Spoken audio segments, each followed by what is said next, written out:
बहुत सारे बच्चे ने ਜਿਹੜੇ ਉਹ ਸ਼ਾਦੀਆਂ नहीं करवा रहे और बहुत देर तक इंतज़ार करते हैं। एक समाजिक समस्या तो बिना ਇਹ ਡਾਕਟਰੀ ਸਮੱਸਿਆ ਕਿਵੇਂ ਬਣ ਰਹੀ ਹੈ? ਲੇਕਿਨ ਇਹ ਬੇਨਤੀਆਂ ਮੇਰੀਆਂ ਹੈਗੀਆਂ ਵੀ ਜਿਹੜਾ ਕੁਦਰਤ ਆ, ਜਿਹੜਾ ਨੇਚਰ ਆ, ਉਹਦਾ ਆਪਣਾ ਇੱਕ ਅਸੂਲ ਆ, ਤੁਹਾਡਾ ਆਪਣਾ ਅਸੂਲ ਆ, ਲੇਕਿਨ ਕੁਦਰਤ ਨੇ ਹਮੇਸ਼ਾ ਜਿੱਤਣਾ। ਐਡਵਾਂਸਡ ਮੈਟਰਨਲ ਏਜ ਜਿਹੜੀ ਸਾਇੰਟੀਫਿਕ ਰਿਸਰਚ ਦੇ ਉੱਤੇ ਬੇਸਡ ਆ, ਮੇਰੇ ਆਪਣੇ ਕਹਿਣੇ ਦੇ ਉੱਤੇ ਨਹੀਂ ਹੈਗੀ। ਉਹ ਕੁੜੀਆਂ ਵਾਸਤੇ 35 ਸਾਲ ਜੋ ਅਤੇ ਮੁੰਡਿਆਂ ਵਾਸਤੇ 38 ਸਾਲ। 35 ਸਾਲ ਤੋਂ ਉੱਤੇ ਏਜ ਹੋ ਗਈ ਔਰ ਉਹ 'ਚ ਫਿਰ ਆਪਾਂ ਬੇਬੀ ਲੈ ਰਹੇ ਹਾਂ। ਪਹਿਲਾਂ ਤਾਂ ਕੰਸੈਪਸ਼ਨ ਦਾ ਹੀ ਇਸ਼ੂ ਆ ਵੀ ਪ੍ਰੈਗਨੈਂਸੀ ਹੋਊਗੀ ਕਿ ਨਹੀਂ ਹੋਊਗੀ, ਉਹਦੇ 'ਚ ਹੀ ਪ੍ਰੋਬਲਮ ਪੈਣੀਆਂ ਸ਼ੁਰੂ ਹੁੰਦੀਆਂ। ਉਹ ਡਾਕਟਰੀ ਤੌਰ ਦੱਸ ਰਹੀ ਹੈ ਵੀ 20 ਸਾਲ ਤੋਂ ਥੱਲੇ ਵੀ ਬੇਬੀਜ਼ ਜਿਹੜੇ ਹੈਗੇ ਆ ਉਹਨਾਂ 'ਚ ਵੀ ਰਿਸਕ ਹੈਗਾ, ਕਿਉਂਕਿ ਮਾਂ ਦੀ ਅਜੇ ਪੂਰੀ ਵਿਕਾਸ ਨਹੀਂ ਹੋਇਆ, ਪੂਰੀ ਬੋਡੀ ਸਟਰਕਚਰ ਨਹੀਂ ਬਣਿਆ। ਜਿਹੜਾ ਫਰੀਜ਼ਿੰਗ ਨਾਲ ਸਪਰਮਸ ਦਾ ਹੁਣ ਇਹ ਬੈਂਕਸ ਆਮ ਅਵੇਲੇਬਲ ਨੇ ਆਪਣੇ ਇੱਥੇ ਬਰਨਵੀ ਦੇ ਵਿੱਚ ਵੀ, ਹੋਰ ਬਹੁਤ ਸਾਰੇ ਥਾਵਾਂ 'ਤੇ ਨੇ। ਮੇਰਾ ਖਿਆਲ $80-90 ਲੈਂਦੇ ਉਹ ਮਹੀਨੇ ਦੇ ਕਿਰਾਇਆ ਉਸ ਦਾ। ਫਿਰ ਤੁਸੀਂ ਕਦੇ ਵੀ ਉਸ ਤੋਂ ਬੱਚੇ ਪੈਦਾ ਕਰ ਸਕਦੇ ਹੋ। ਫਰੀਜ਼ ਕਰਨ ਨਾਲ ਜਿਹੜੀ ਉਹਦੀ ਮੋਰਟੈਲਿਟੀ ਆ ਜਾਂ ਉਹਦੀ ਵਾਈਟੈਲਿਟੀ ਆ ਉਹ ਉਨੀ ਰਹਿੰਦੀ ਆ ਜਾਂ ਕਿ ਖਤਮ ਹੋ ਜਾਂਦੀ ਹੈ? ਤੁਸੀਂ ਸ਼ਾਮਿਲ ਹੋ ਦ ਹਰਜਿੰਦਰ ਥਿੰਦ ਸ਼ੋਅ ਵਿੱਚ। ਅਗਲੀ ਜਿਹੜੀ ਗੱਲਬਾਤ ਚੱਲਣੀ ਹੈ ਉਹ ਬੜੀ ਮਹੱਤਵਪੂਰਨ ਹੈ ਔਰ ਸੁਣਨ ਵਾਲੀ ਆ। ਸਾਡੀ ਇੱਕ ਸੋਸ਼ਲ ਸਮੱਸਿਆ ਵੀ ਬਣਦੀ ਜਾ ਰਹੀ ਆ। ਇਹ ਸਮਾਜਿਕ ਸਮੱਸਿਆ ਇਸ ਕਰਕੇ ਬਣਦੀ ਜਾ ਰਹੀ ਆ ਕਿ ਬਹੁਤ ਸਾਰੇ ਬੱਚੇ ਨੇ ਜਿਹੜੇ ਉਹ ਸ਼ਾਦੀਆਂ ਨਹੀਂ ਕਰਵਾ ਰਹੇ ਔਰ ਬਹੁਤ ਦੇਰ ਤੱਕ ਇੰਤਜ਼ਾਰ ਕਰਦੇ ਨੇ। ਬਹੁਤ ਸਾਰੇ ਬੱਚੇ ਜਿਹੜੇ 35 ਸਾਲ 36 ਸਾਲ ਤੱਕ ਉਹ ਇੰਤਜ਼ਾਰ ਕਰਦੇ ਰਹਿੰਦੇ ਨੇ। ਡਾਕਟਰ ਸਾਹਿਬ ਦੱਸਣਗੇ ਕਿ ਇੱਕ ਸਮਾਜਿਕ ਸਮੱਸਿਆ ਤੋਂ ਬਿਨਾ ਇਹ ਡਾਕਟਰੀ ਸਮੱਸਿਆ ਕਿਵੇਂ ਬਣ ਰਹੀ ਹੈ ਔਰ ਇਹ ਡਾਕਟਰੀ ਸਮੱਸਿਆ ਸਮਾਜਿਕ ਸਮੱਸਿਆ ਨੂੰ ਮੈਨੂੰ ਗੰਭੀਰ ਪ੍ਰਤੀਤ ਹੁੰਦੀ ਹੈ। ਬਾਕੀ ਅੱਗੇ ਆਪਾਂ ਡਾਕਟਰ ਸਾਹਿਬ ਤੋਂ ਸੁਣਦੇ ਹਾਂ। ਡਾਕਟਰ ਸਾਹਿਬ, ਜਿਹੜੀ ਇਹ ਸਮੱਸਿਆ ਕਿ ਲੇਟ ਸ਼ਾਦੀ ਕਰਨੀ ਜਾਂ 35 ਸਾਲ ਤੱਕ 36 ਸਾਲ ਤੱਕ ਨਾ ਲੜਕੀਆਂ ਨਾ ਲੜਕੇ ਵਿਆਹ ਨਹੀਂ ਕਰਾਉਂਦੇ, ਡਾਕਟਰੀ ਤੌਰ ਦੇ ਉੱਤੇ from medical point of view, ਸਮਾਜਿਕ ਦੀ ਗੱਲ ਛੱਡੋ, ਤੁਸੀਂ ਸਮਾਜ ਦੇ ਸਟਿਗਮੇ ਅਤੇ ਹੋਰ ਗੱਲਾਂ ਛੱਡੋ, ਲੋਕ ਕੀ ਕਹਿਣਗੇ ਇਹ ਵੀ ਛੱਡੋ, ਸਰੀਰਕ ਜਿਹੜੀ ਬਣਤਰ ਹੈ ਅਤੇ ਉਮਰ ਦੇ ਨਾਲ ਬੱਚੇ ਪੈਦਾ ਕਰਨ ਦੀ ਸ਼ਕਤੀ ਹੈ ਉਹ ਕਿਵੇਂ ਪ੍ਰਭਾਵਿਤ ਹੁੰਦੀ ਹੈ? ਜੀ, ਬਹੁਤ ਸੋਹਣਾ ਟੌਪਿਕ ਤੁਸੀਂ ਲੈ ਕੇ ਆਉਂਦਾ ਥਿੰਦ ਸਾਹਿਬ। ਔਰ ਅਸੀਂ ਪਹਿਲੋਂ ਵੀ ਗੱਲ ਕਰ ਰਹੇ ਸੀ ਵੀ ਪਾਰਟੀਆਂ ਚੱਲ ਰਹੀਆਂ, ਵਿਆਹ ਸ਼ਾਦੀ ਦਾ ਮਾਹੌਲ ਆ, ਲੇਕਿਨ ਮੈਂ ਦੇਖ ਰਿਹਾ ਔਸਤ ਉਮਰ 30-35 ਸਾਲ ਦੇ ਲਾਗੇ ਹੀ ਮੈਨੂੰ ਨਜ਼ਰ ਆ ਰਹੀ ਹੈ ਜਿਨ੍ਹਾਂ ਦਾ ਵਿਆਹ ਹੋ ਰਿਹਾ। ਬਹੁਤ ਘੱਟ ਆ ਜਿਹੜੇ ਮਤਲਬ ਵੀ ਮਿਡ 20s 'ਚ ਵਿਆਹ ਕਰਦੇ। ਔਰ ਇਹ ਸ਼ਿਫਟ ਹੋ ਰਿਹਾ all over Canada, America, UK ਔਰ ਥੋੜ੍ਹਾ ਬਹੁਤ ਹਿੰਦੁਸਤਾਨ ਦੇ ਉੱਤੇ ਵੀ ਇੰਪੈਕਟ ਪੈ ਰਿਹਾ ਹੈ ਨਾ। ਚਲੋ ਮੈਂ ਉਸ ਪਾਸੇ ਨਹੀਂ ਜਾਣਾ ਵੀ ਹਰ ਇੱਕ ਦਾ ਆਪਣਾ ਬੋਡੀ ਦੇ ਉੱਤੇ ਕੰਟਰੋਲ ਹੈਗਾ, ਹਰ ਇੱਕ ਦੀ ਆਪਣੀ ਇੰਡੀਪੈਂਡੈਂਸ ਹੈਗੀ ਆ, ਲੇਕਿਨ ਇਹ ਬੇਨਤੀਆਂ ਮੇਰੀਆਂ ਹੈਗੀਆਂ ਵੀ ਜਿਹੜਾ ਕੁਦਰਤ ਆ, ਜਿਹੜਾ ਨੇਚਰ ਆ, ਉਹਦਾ ਆਪਣਾ ਇੱਕ ਅਸੂਲ ਆ, ਤੁਹਾਡਾ ਆਪਣਾ ਅਸੂਲ ਆ, ਲੇਕਿਨ ਕੁਦਰਤ ਨੇ ਹਮੇਸ਼ਾ ਜਿੱਤਣਾ। ਆਪਾਂ ਰੀਜ਼ਨ ਦੇ ਸਕਦੇ ਹਾਂ ਵੀ ਉੱਚ ਕੋਟੀ ਦੀ ਪੜ੍ਹਾਈ ਕਰ ਰਹੇ ਹਾਂ, ਉੱਚ ਬਿਜ਼ੀ ਹਾਂ, ਅਸੀਂ ਜੋਬ ਸਿਕਿਉਰਿਟੀ ਮੰਗ ਰਹੇ ਹਾਂ, ਉੱਚ ਬਿਜ਼ੀ, ਲੇਕਿਨ ਨੇਚਰ ਉਹਨੇ ਉਹ ਗੱਲ ਨਹੀਂ ਸੁਣਨੀ ਤੁਹਾਡੀ। ਉਹਨੇ ਜਿਹੜੀ ਟਾਈਮ ਫਰੇਮ ਤੁਹਾਨੂੰ ਦਿੱਤਾ ਉਹਦੇ ਵਿੱਚ ਤੁਸੀਂ ਅਗਰ ਆਪਣੇ ਬੱਚੇ ਲੈ ਲਓ ਤਾਂ ਵਧੀਆ ਗੱਲ ਹੈਗੀ ਆ। ਮੇਰਾ ਕਿਉਂਕਿ ਹੁਣ ਬੱਚਿਆਂ ਦੇ ਨਾਲ ਵਾਹ ਪੈਂਦਾ, ਮੈਂ ਡੀਲ ਕਰਦਾ ਬੱਚਿਆਂ ਦੇ ਨਾਲ। ਜਦੋਂ ਮੇਰੀ ਬੇਟੀ ਪੈਦਾ ਹੋਈ, ਮੇਰੀਆਂ 3 ਬੇਟੀਆਂ, ਉਹਨਾਂ ਦੀ ਓਵਰੀਜ਼ ਦੇ ਵਿੱਚ ਉਸ ਵੇਲੇ ਅੰਡੇ ਹੈਗੇ ਆ 1 ਮਿਲੀਅਨ ਅੰਡਾ ਹੈਗਾ ਐਵਰੇਜ। ਔਰ ਜਦੋਂ ਉਹਨੇ ਜਵਾਨ ਹੋਣਾ 12-14 ਸਾਲ ਦੀ ਹੋਣਾ, ਉਦੋਂ ਉਹਦੀ ਦਰ ਕਰੀਬਨ 3 ਲੱਖ ਰਹਿ ਜਾਣੇ ਆ। ਹਰ ਮਹੀਨੇ 10,000 ਜਿਹੜੇ ਐਗਸ ਹੈ ਉਹ ਡਿਸਟਰੋਏ ਹੋ ਜਾਣੇ ਆ। ਹਰ ਮਹੀਨੇ ਇੱਕ ਐਗ ਨੂੰ ਚਾਂਸ ਮਿਲਦਾ ਤਾਂ ਕਿ ਉਹ ਫਰਟੀਲਾਈਜ਼ ਹੋ ਕੇ ਬੇਬੀ ਲੈ ਸਕੇ। ਔਰ ਜਿਹੜਾ ਕੁਦਰਤ ਆ ਉਹ ਕਹਿੰਦਾ ਵੀ ਐਡਵਾਂਸਡ ਮੈਟਰਨਲ ਏਜ ਜਿਹੜੀ ਸਾਇੰਟੀਫਿਕ ਰਿਸਰਚ ਦੇ ਉੱਤੇ ਬੇਸਡ ਆ, ਮੇਰੇ ਆਪਣੇ ਕਹਿਣੇ ਦੇ ਉੱਤੇ ਨਹੀਂ ਹੈਗੀ। ਉਹ ਕੁੜੀਆਂ ਵਾਸਤੇ 35 ਸਾਲ ਜੋ ਅਤੇ ਮੁੰਡਿਆਂ ਵਾਸਤੇ 38 ਸਾਲ। ਆਮ ਅਕਸਰ ਹੀ ਅਸੀਂ ਦੇਖਦੇ ਹਾਂ 2-4 ਸਾਲ ਦਾ ਫਰਕ ਰੱਖਦੇ ਸੀ ਆਪਾਂ ਕੁੜੀਆਂ ਔਰ ਮੁੰਡਿਆਂ ਦੇ ਵਿੱਚ।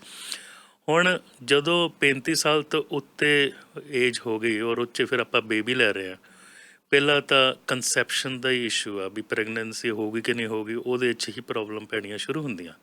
ਸੈਕੰਡਲੀ ਹੋ ਗਈ ਅਤੇ ਮਦਰਸ ਦੇ ਵਿੱਚ ਡਾਇਬਟੀਜ਼ ਦੇ, ਬਲੱਡ ਪ੍ਰੈਸ਼ਰ ਦੇ ਹੋਰ ਕੰਪਲੀਕੇਸ਼ਨ ਵੱਧ ਗਏ। ਫਿਰ ਡਿਲੀਵਰੀ ਜਿਹੜੀ ਹੈਗੀ ਆ ਉਹਦੇ ਵਿੱਚ ਨੈਚੁਰਲ ਡਿਲੀਵਰੀ, ਨਾਰਮਲ ਡਿਲੀਵਰੀ ਦੇ ਚਾਂਸਿਸ ਘੱਟ ਗਏ, ਆਪਰੇਸ਼ਨ ਦੇ ਚਾਂਸਿਸ ਵੱਧ ਗਏ। ਹੋਰ ਤਾਂ ਹੋਰ ਇਹ ਤਾਂ ਮਦਰ ਦੀ ਸਾਈਡ। ਜਿਹੜਾ ਬੇਬੀ ਹੈਗਾ ਉਹਦੇ ਵਿੱਚ ਜੈਨੇਟਿਕ ਪ੍ਰੋਬਲਮ ਦੇ ਚਾਂਸਸ ਵੱਧ ਗਏ ਔਰ ਖਾਸ ਕਰਕੇ ਆਪਾਂ ਡਾਊਨ ਸਿੰਡਰੋਮ ਜਿਹੜਾ ਕਹਿੰਦੇ ਆ ਉਹਦੇ ਚਾਂਸਸ 35 ਸਾਲ ਤੋਂ ਬਾਅਦ ਹਰ ਸਾਲ ਵੱਧਦੇ ਹੀ ਜਾਣੇ, ਘਟਨੇ ਨਹੀਂ ਆ। ਜਿਉਂ-ਜਿਉਂ ਮਾਂ ਦੀ ਉਮਰ 35 ਸਾਲ ਤੱਕ ਤੁਸੀਂ ਲੈਜੀਟਿਮਾਈਜ਼ ਕਰ ਰਹੇ ਹੋ ਕਿ 35 ਸਾਲ ਤੱਕ ਡਾਕਟਰੀ ਤੌਰ ਦੇ ਉੱਤੇ ਕੋਈ ਫਰਕ ਨਹੀਂ ਪੈਂਦਾ? ਹਾਂਜੀ, ਜਿਹੜੀ ਏਜ ਡਾਕਟਰੀ ਤੌਰ ਤੇ ਦੱਸ ਰਹੇ ਆ, ਦੇਖੋ ਉਹ ਡਾਕਟਰੀ ਤੌਰ ਦੱਸ ਰਹੀ ਹੈ ਵੀ 20 ਸਾਲ ਤੋਂ ਥੱਲੇ ਵੀ ਬੇਬੀਜ਼ ਜਿਹੜੇ ਹੈਗੇ ਆ ਉਹਨਾਂ 'ਚ ਵੀ ਰਿਸਕ ਹੈਗਾ, ਕਿਉਂਕਿ ਮਾਂ ਦੀ ਅਜੇ ਪੂਰੀ ਵਿਕਾਸ ਨਹੀਂ ਹੋਇਆ, ਪੂਰੀ ਬੋਡੀ ਸਟਰਕਚਰ ਨਹੀਂ ਬਣਿਆ। 21 ਤੋਂ 34 ਸਾਲ ਬੈਸਟ ਟਾਈਮ ਹੈਗਾ ਇੱਕ ਮਾਂ ਵਾਸਤੇ ਜਾਂ ਇੱਕ ਧੀ ਵਾਸਤੇ, ਇੱਕ ਭੈਣ ਵਾਸਤੇ ਵੀ ਆਪਾਂ 21 years old to 21 to 34 34। ਹੁਣ ਤੁਸੀਂ ਦੇਖੋ 35 ਐਂਡ ਅਬਵ ਹੈ ਤਾਂ ਤੁਹਾਡਾ ਫੈਮਿਲੀ ਡਾਕਟਰ ਵੀ ਟ੍ਰਿਪਲ ਸਕਰੀਨਿੰਗ ਕਰੂਗਾ। ਟ੍ਰਿਪਲ ਸਕਰੀਨਿੰਗ ਅਗਰ ਐਬਨੋਰਮਲ ਹੁੰਦੀ ਹੈ ਤਾਂ ਫਿਰ ਪਾਣੀ ਕੱਢ ਕੇ ਚੈੱਕ ਕਰਨਾ ਪੈਂਦਾ ਵੀ ਕ੍ਰੋਮੋਸੋਮ ਪ੍ਰੋਬਲਮ ਹੈਗੇ ਕਿ ਨਹੀਂ ਹੈਗੇ, ਜਾਂ ਕੋਰੀਅਨਿਕ ਵਿਲਾਏ ਸੈਂਪਲਿੰਗ ਜਿਹੜਾ ਆਪਾਂ ਸਰਵਿਕਸ ਤੋਂ ਪਾ ਕੇ ਮਾੜਾ ਜਿਹਾ ਪਲੇਸੈਂਟਾ ਦਾ ਜਿਹੜਾ ਵਿਲਾਏ ਹੁੰਦੇ ਆ ਉਹਨੂੰ ਚੈੱਕ ਕਰਦੇ ਹਾਂ, ਅਰਲੀ ਕਰ ਸਕਦੇ ਆ। ਜਿਹੜਾ ਐਮਨਿਓਟਿਕ ਸੈਂਪਲਿੰਗ ਆ ਉਹ ਤਾਂ 14-16 ਮਹੀਨੇ 'ਚ ਪਾਣੀ ਆਉਣਾ 35 ਸਾਲ ਤੋਂ ਉੱਪਰ ਵਾਲੇ ਨੂੰ ਕਰਦੇ ਹਾਂ 35 ਜਾਂ 35 ਤੋਂ ਉੱਪਰ 35, ਕਿਉਂਕਿ ਉਹਦੇ 'ਚ ਰਿਸਕ ਵੱਧ ਜਾਂਦੇ ਆ ਆਲਰੇਡੀ ਕ੍ਰੋਮੋਸੋਮਸ ਦੀ ਪ੍ਰੋਬਲਮ। ਹੁਣ ਔਟਿਜ਼ਮ ਵੀ ਮੈਂ ਦੇਖ ਰਿਹਾ, ਇਹਦਾ ਵੀ ਰਿਸਕ ਮੈਂ ਐਸੋਸੀਏਟ ਕਰ ਰਿਹਾ ਐਡਵਾਂਸ ਮੈਟਰਨਲ ਔਰ ਪੈਟਰਨਲ ਏਜ ਦੇ ਨਾਲ ਵੀ। ਇਹ ਤਾਂ ਗੱਲ ਹੋਈ ਮਾਂ ਦੇ। ਹੁਣ ਜਿਹੜੇ ਬਾਪ ਹੈਗੇ ਆ, ਹੁਣ ਇੱਕ ਜਿਹੜਾ ਪੁਰਸ਼ ਹੈਗਾ ਉਹ 21 ਸਾਲ ਤੋਂ ਕਰੀਬਨ 36-37 ਸਾਲ ਤੱਕ ਉਹਦੇ ਵਿੱਚ ਜਿਹੜੇ ਉਹਦੇ ਸਪਰਮ ਬਣਨੇ ਆ ਟੈਸਟੀਕਲਸ ਤੋਂ ਉਹ ਵਧੀਆ ਬਣ ਰਹੇ, ਅਮਾਊਂਟ ਉਹਦੇ ਠੀਕ ਬਣ ਰਿਹਾ, ਉਹਦੀ ਮੋਟਿਲਿਟੀ ਠੀਕ ਬਣ ਰਹੀ ਆ। ਚਲੋ ਮੈਡੀਕਲ ਤੌਰ 'ਤੇ ਆਪਾਂ ਗੱਲ ਕਰ ਰਹੇ ਹਾਂ, ਇੱਕ ਇਜੈਕੂਲੇਸ਼ਨ 'ਚ 500 ਮਿਲੀਅਨ ਸਪਰਮ ਹੁੰਦਾ ਇੱਕ ਐਵਰੇਜ ਹੈਲਦੀ ਮੇਲ ਦੇ ਵਿੱਚ। ਅਗਰ 80 ਮਿਲੀਅਨ ਤੋਂ ਵੀ ਲਾਗੇ ਚਾਗੇ ਹੋਏ ਤੇ ਪ੍ਰੈਗਨੈਂਸੀ ਹੋ ਸਕਦੀ ਹੈ। ਅਗਰ 80 ਮਿਲੀਅਨ ਤੋਂ ਘੱਟ ਹੋਏ ਤੇ ਪ੍ਰੈਗਨੈਂਸੀ ਦੇ ਚਾਂਸਸ ਘੱਟ ਜਾਂਦੇ। ਹੁਣ ਬੰਦਾ ਬੋਲੇਗਾ 80 ਮਿਲੀਅਨ ਤੋਂ ਥੱਲੇ ਕਿਉਂ? ਕਿਉਂਕਿ 18 ਕਿਸਮ ਦੇ ਸਪਰਮ ਹੁੰਦੇ ਆ, ਇੱਕ ਸਪੈਸ਼ਲ ਸਪਰਮ ਹੁੰਦੇ ਆ ਜਿਨ੍ਹਾਂ ਨੇ ਜਾ ਕੇ ਉਹ ਜਿਹੜਾ ਐਮਪੀਲਾ ਉੱਥੇ ਜਾ ਕੇ ਉਹਨੇ ਮਤਲਬ ਐਗ ਦੇ ਨਾਲ ਫਰਟੀਲਾਈਜ਼ ਕਰਨਾ, ਬਾਕੀ ਉਹਦੇ ਹੈਲਪਰ ਹੁੰਦੇ ਆ। ਸੋ ਜਿਹੜਾ ਪ੍ਰੋਸਟੇਟ ਦੇ ਵਿੱਚ ਉਹਦੀ ਜਿਹੜਾ ਸੈਮਨਲ ਫਲੂਇਡ ਆ ਉਹਦੀ ਅਮਾਊਂਟ ਵੀ ਘਟਣਾ ਸ਼ੁਰੂ ਹੋ ਜਾਂਦਾ, ਸਪਰਮ ਪ੍ਰੋਡਕਸ਼ਨ ਘਟਣਾ ਸ਼ੁਰੂ ਹੋ ਜਾਂਦਾ, ਅਤੇ ਨਾਲ ਜਿੱਦਾਂ ਸੱਪ ਚੱਲਦਾ ਉਹਦਾ ਜਿਹੜੀ ਉਹਦੀ ਮੋਟਿਲਿਟੀ ਆ ਉਹਦੀ ਘਟਣੀ ਸ਼ੁਰੂ ਹੋ ਜਾਂਦੀ ਆ। ਜਿਹੜਾ ਸਪਰਮ ਆ ਉਹਦੇ 'ਚ DNA ਮਟੀਰੀਅਲ ਹੈਗਾ, ਉਹਦੇ ਥੱਲੇ ATP ਹੈਗਾ, ਐਡੀਨੋਸਿਨ ਟ੍ਰਾਈਫਾਸਫੇਟ, ਜਿਹੜਾ ਉਹਦਾ ਬੈਟਰੀ ਆ ਜਾਂ ਐਨਰਜੀ ਆ ਉਹਦੀ ਵੀ ਜਿਹੜੀ ਮਾਤਰਾ ਥੋੜ੍ਹੀ ਘਟਣੀ ਸ਼ੁਰੂ ਹੋ ਜਾਂਦੀ ਜੋ ਬੰਦਿਆਂ ਦੀ ਏਜ ਵੱਧਦੀ ਆ। ਸੋ ਇਸ ਲਈ ਆਪਾਂ ਬੇਨਤੀਆਂ ਕਰ ਸਕਦੇ ਹਾਂ ਮੁੰਡਿਆਂ ਜਾਂ ਕੁੜੀਆਂ ਨੂੰ ਵੀ ਠੀਕ ਆ, ਜੋ ਵੀ ਸਮਾਜਿਕ ਤੌਰ 'ਤੇ ਤੁਸੀਂ ਬੋਆਏਫਰੈਂਡ ਗਰਲਫਰੈਂਡ ਦੀ ਜੋ ਵੀ ਕਰਨਾ ਕਰੋ, ਲੇਕਿਨ ਮੇਰੀ ਬੇਨਤੀ ਇਹ ਹੈਗੀ ਆ ਵੀ ਵਿਆਹ ਛੇਤੀ ਕਰ ਲੈਣ, ਬੱਚੇ ਛੇਤੀ ਹੋਣ। ਹੁਣ ਸਮਝੋ ਛੇਤੀ ਤੋਂ ਭਾਵ ਤੁਹਾਡਾ 21 ਤੋਂ 34 21 ਤੋਂ 34 ਮਾਂ ਵਾਸਤੇ ਅਤੇ ਕਰੀਬਨ 21 ਤੋਂ 37-38 ਮੁੰਡੇ ਵਾਸਤੇ, ਕਿਉਂਕਿ ਉਹਦੇ ਬਾਅਦ ਫਿਰ ਜੈਨੇਟਿਕ ਪ੍ਰੋਬਲਮਸ। ਹੁਣ ਜੈਨੇਟਿਕ ਪ੍ਰੋਬਲਮ ਬੱਚੇ ਨੂੰ ਹੋ ਗਿਆ ਅਤੇ ਉਹ ਸਿੰਡਰੋਮ ਪੂਰੀ ਲਾਈਫ ਦਾ ਹੈ ਨਾ। ਹੁਣ ਡਾਊਨ ਸਿੰਡਰੋਮ ਦੇ ਵਿੱਚ ਤੁਸੀਂ ਦੇਖੋ ਉਹਦਾ ਬ੍ਰੇਨ ਜਿਹੜਾ ਹੈਗਾ, ਉਹਦੀ ਕੋਗਨੀਸ਼ਨ ਜਿਹੜੀ ਹੈਗੀ ਲੋਅ ਰਹਿਣੀ ਆ। 50% ਸਪਰਮਸ ਘਟ ਜਾਂਦਾ 37 ਤੋਂ ਬਾਅਦ, ਘਟਣੇ ਸ਼ੁਰੂ ਹੋ ਜਾਂਦੇ, ਇਹਦੇ ਅਮਾਊਂਟ ਘਟਣੇ ਸ਼ੁਰੂ ਹੋ ਜਾਂਦੇ, ਉਹਦੀ ਮੋਟਿਲਿਟੀ ਦੇ ਵਿੱਚ ਵੀ ਫਰਕ ਪੈਂਦਾ। ਇੱਦਾਂ ਨਹੀਂ ਵੀ ਸਾਰਿਆਂ ਦੇ ਵਿੱਚ ਘਟੂਗਾ, ਲੇਕਿਨ ਸਟੱਡੀ ਕਹਿੰਦੀ ਹੈ ਵੀ ਇਹਦੀ ਜਿਹੜੀ ਕੁਦਰਤ ਆ ਉਹਨੇ ਆਪਣਾ ਕੰਮ ਕਰਨਾ ਹੈ ਨਾ।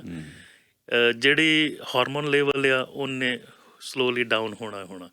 ਜਿਹੜਾ ਮਤਲਬ ਟੀਨੇਜਰ ਆ ਸਭ ਤੋਂ ਜ਼ਿਆਦਾ ਹਾਰਮੋਨ ਉਹਦੇ ਵਿੱਚ ਹੈਗਾ, ਤਾਂ ਹੀ ਟੀਨੇਜਰ ਬੰਦੂਕ ਵੀ ਲਈ ਫਿਰਦਾ, ਕਈ ਵਾਰ ਐਕਸੀਡੈਂਟ ਵੀ ਹੁੰਦੇ ਉਹਦੇ ਹੈ ਨਾ, ਕਿਉਂਕਿ ਇਹ ਟੈਸਟੋਸਟੇਰੋਨ ਹਾਰਮੋਨ ਕਰਵਾ ਰਹੇ ਹੋ ਤਾਂ। ਲੇਕਿਨ ਜਿਹੜਾ ਹਾਰਮੋਨ ਲੈਵਲ ਜ਼ਿਆਦਾ ਘਟੂਗਾ ਉਸ ਹਿਸਾਬ ਦੇ ਨਾਲ ਤੁਹਾਡੇ ਸਪਰਮ ਪ੍ਰੋਡਕਸ਼ਨ ਘਟੂਗੇ, ਉਸ ਹਿਸਾਬ ਦੇ ਨਾਲ ਉਹਨਾਂ ਦੀ ਮੋਟਿਲਿਟੀ 'ਚ ਪ੍ਰੋਬਲਮ ਪਊਗੀ। ਸੋ ਬੈਕ ਟੂ ਜਿਹੜਾ ਹੈਗਾ ਅਰਲੀ ਅਗਰ ਆਪਾਂ ਬੱਚੇ ਲੈਂਦੇ ਹਾਂ ਤਾਂ ਉਹਨਾਂ ਨੂੰ ਪਾਲਣ 'ਚ ਵੀ ਸੁਖਿਆਈ ਆ। ਜਦ ਬੱਚੇ ਵੱਡੇ ਹੁੰਦੇ ਉਹਨਾਂ ਨੂੰ ਤੁਸੀਂ ਖੇਡ ਵੀ ਸਕਦੇ, ਉਹਨਾਂ ਦੇ ਨਾਲ ਦੋਸਤੀ ਵੀ ਕਰ ਸਕਦੇ। ਪਰ ਜਿਹੜੇ ਅੰਡਰ 18 ਜਾਂ 19 years old ਆ, ਉਹ ਵੀ ਜਿਹੜੀ ਰਿਪਰੋਡਕਟਿਵ ਪੁਆਇੰਟ ਆਫ ਵਿਊ ਤੋਂ ਠੀਕ ਨਹੀਂ ਹੈ ਉਹ ਏਜ ਵੀ। ਉਹਦੇ ਵਿੱਚ ਸਟੈਟਿਸਟਿਕਸ ਇਹ ਸ਼ੋ ਕਰਦੀ ਆ, ਉਹਦੇ ਵਿੱਚ ਵੀ ਡਾਊਨ ਸਿੰਡਰੋਮ ਦਾ ਰਿਸਕ ਹੈਗਾ ਥੋੜ੍ਹਾ। ਦੂਜਾ ਮਾਂ ਦੇ ਹੱਡੀਆਂ, ਮਾਂ ਦੇ ਪੂਰੇ ਮਸਲਸ, ਉਹਨਾਂ ਦਾ ਵਿਕਾਸ ਪੂਰੀ ਤਰ੍ਹਾਂ ਹੋਇਆ ਨਹੀਂ ਹੁੰਦਾ। ਇਸ ਲਈ ਆਈਡੀਅਲ ਏਜ ਉਹੀ ਆ। ਜਿੱਦਾਂ ਹੁਣ ਸਮਝੋ ਇੱਕ ਜ਼ਮੀਨ ਆ ਨਾ, ਉਹਦੇ ਵਿੱਚ ਆਪਾਂ ਬੀਜ ਬੀਣਾ ਹੈ ਨਾ, ਅਤੇ ਜ਼ਮੀਨ ਉਪਜਾਊ ਹੋਣੀ ਚਾਹੀਦੀ ਹੈ।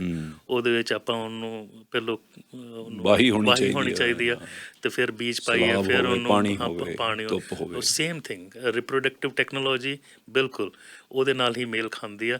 ਔਰ ਮੈਂ ਫਿਰ ਬੇਨਤੀ ਕਰਾਂਗਾ ਪਲੀਜ਼ ਆਪਣੇ ਜਿਹੜੇ ਪ੍ਰਾਇਓਰਟੀਜ਼ ਹੈਗੀਆਂ ਉਹ ਵਿਆਹ ਤੋਂ ਬਾਅਦ ਵੀ ਆਪਾਂ ਡਿਗਰੀਆਂ ਪੂਰੀਆਂ ਕਰ ਸਕਦੇ ਹਾਂ, ਅਬ ਤੋਂ ਵਿਆਹ ਤੋਂ ਬਾਅਦ ਵੀ ਸਾਰੇ ਕੰਮ ਹੋ ਸਕਦੇ ਆ। ਹੁਣ ਇੱਕ ਗੱਲ ਇਹ ਚੱਲੀ ਸੀ, ਕਿਉਂਕਿ ਜਿਹੜੀਆਂ ਵੱਡੀਆਂ ਕਾਰਪੋਰੇਟਸ ਨੇ ਆਪਣੇ ਪ੍ਰੋਫਿਟਸ ਠੀਕ ਰੱਖਣ ਲਈ, ਆਪਣੇ ਮੁਨਾਫੇ ਲਈ, ਆਪਣੇ EMPLOYEES ਜਿਹੜੇ ਉਹਨਾਂ ਦੀ ਬਹੁਤ ਵੱਡੀ ਐਸੈਟ ਆ, ਉਹ ਚਾਹੁੰਦੇ ਆ ਕਿ ਇਹੀ ਰਿਪਰੋਡਕਟਿਵ ਈਅਰਸ ਨੇ, ਇਹੀ ਵੈਸੇ ਵੀ ਉਹਨਾਂ ਦੀ ਕੰਮ ਦੀ ਪ੍ਰੋਡਕਸ਼ਨ ਦੇ ਵੀ ਇਹੀ ਸਾਲ ਨੇ।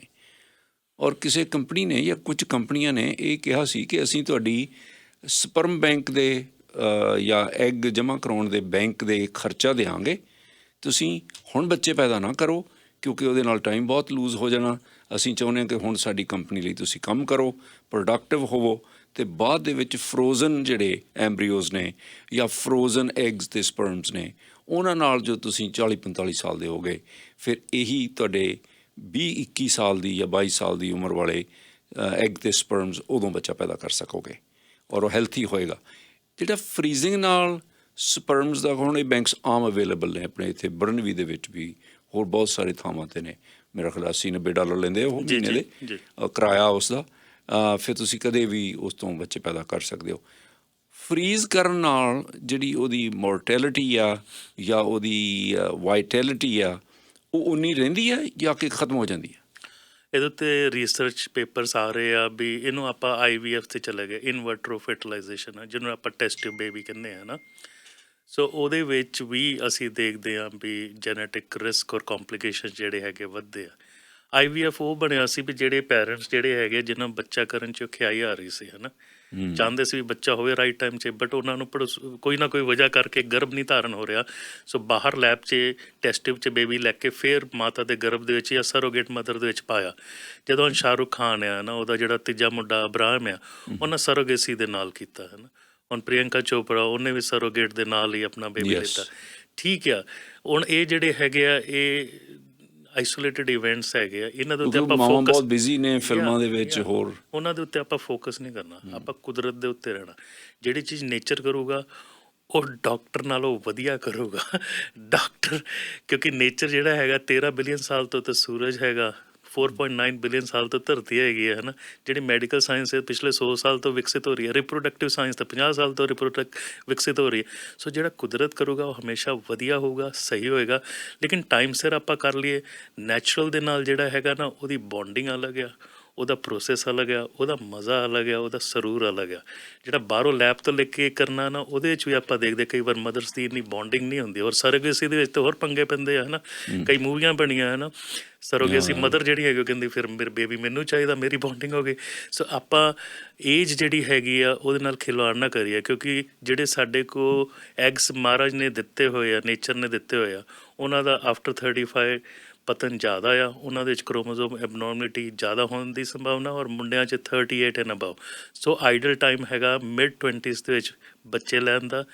ਅਰਲੀ ਸ਼ਾਦੀ ਕਰਨ ਦਾ ਕੋਈ ਨੁਕਸਾਨ ਨਹੀਂ। ਜੋ ਮੈਂ 22 ਸਾਲ ਦਾ ਸੀ, ਮਲਕਿਨ 20 ਸਾਲ ਦੀ ਸੀ, ਸੋ ਕੋਈ ਨੁਕਸਾਨ ਨਹੀਂ, ਫਾਇਦਾ ਹੀ ਫਾਇਦਾ। ਸੋ ਨੇਚਰ ਦੇ ਨਾਲ ਹਮੇਸ਼ਾ ਉਹਦੇ ਨਾਲ ਨਾਲ ਚੱਲੀਏ। ਜਦੋਂ ਹੁਣ ਪਾਣੀ ਬਹਿ ਰਿਹਾ ਉਹਦੇ ਉੱਤੇ ਤੁਸੀਂ ਫਲੋਟ ਕਰਕੇ ਚਲੇ ਜਾਓ, ਉਹਦੇ ਅਗੇਂਸਟ ਚਲੋਗੇ ਤਾਂ ਪ੍ਰੈਸ਼ਰ ਜ਼ਿਆਦਾ ਲੱਗੂਗਾ, ਜ਼ੋਰ ਜ਼ਿਆਦਾ ਲੱਗੂਗਾ, ਡੁੱਬਣ ਦੇ ਚਾਂਸਸ ਜ਼ਿਆਦਾ ਹੋ ਜਾਣਗੇ। ਡਾਕਟਰ ਸਾਹਿਬ ਬਹੁਤ ਮਿਹਰਬਾਨੀ, ਤੁਸੀਂ ਬਹੁਤ ਅੱਛੀ ਤਰ੍ਹਾਂ ਸਮਝਾਉਂਦੇ ਹੋ। ਬਹੁਤ ਸ਼ੁਕਰੀਆ ਤੁਹਾਡਾ। ਬਹੁਤ ਬਹੁਤ ਧੰਨਵਾਦ। ਖੁਸ਼ ਰਹੋ, ਆਬਾਦ ਰਹੋ, ਹੱਸਦੇ ਰਹੋ, ਵਸਦੇ ਰਹੋ, ਔਰ ਪ੍ਰਭੂ ਸਿਮਰਨ 'ਚ ਲੀਨ ਰਹੋ। ਫਿਰ ਮਿਲਾਂਗੇ। Thank you.